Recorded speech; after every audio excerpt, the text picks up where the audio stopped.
Bakit may galit sa iyo? Kahit naman wala kang ginagawang masama sa iba. Bakit merong taong ayaw sa atin, ngayong wala naman tayong kasalanan sa kanila? Ito po ang tandaan niyo. Kung sinisiraan ka ng iba, ibig sabihin, sikat ka. Kung minamaliit ka ng iba, ibig sabihin, nasasapawan mo sila. Hindi kasi siraan ng isang tao kung sira ka na. Sinisiraan ka ng iba dahil may mabuti kang ginagawa. Kapag hinahanapan ka ng mali ng iba, ito ay dahil may tama kang ginagawa. Bakit may galit sa iyo kahit wala ka namang masamang ginagawa? Ito ay dahil may masama sa kanilang isip at puso.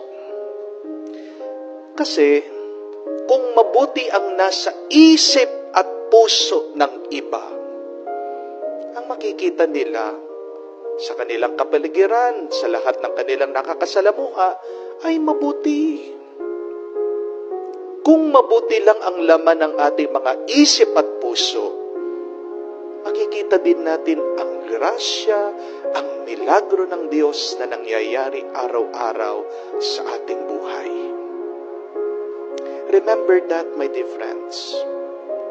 You can never experience the grace and the miracle of God if you have a negative mind and if you have negativities or evil in your heart. And when you fail to see God's goodness, you will live miserably in this life. Remember that. When you fail to see the miracle that God is doing, you will always feel angry. Huwag kang kakabahan kung napapalibutan ka ng mga kalaban. Lakasan mo ang loob mo sa pamamagitan ng pananalig at pananampalataya sa Diyos. Huwag kang magpapaapekto sa mga taong ayaw sa iyo. Kasi, pag nabigo ka, sinong masaya? Hindi sila. Manatili kang payapa at masaya dun sa ginagawa mo. Hayaan mo sila. Kung magagalit sila, hayaan mo sila. Kung magmumukmuk sila, hayaan mo sila. Kung maninira sila, buhay nila yan. Meron ka sariling buhay. Bigyan mo ng pansin yung buhay mo muna. Amen? Tanong ko po, sinong gusto mong maging masaya? Yung kalaban mo o ikaw? Hindi po masama na maging masaya. Amen? Ang masama nga ay yung ginagawa mong malungkot yung sarili mo dahil dito sa mga taong ayaw sa iyo. Would you want to become happy? Or do you want your enemies to be happy?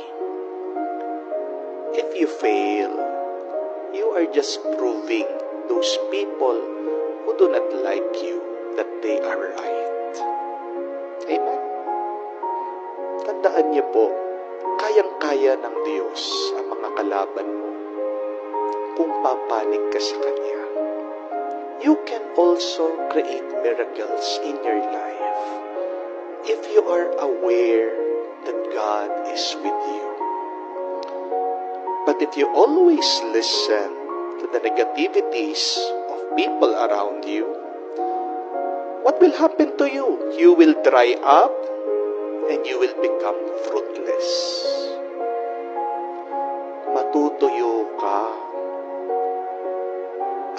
mauubos ang bunga ng buhay mo. Mabibigo at mabibigo ka kung palagi mo na lang pinakikinggan yung masama na nanggagaling sa mga taong ayaw sa iyo.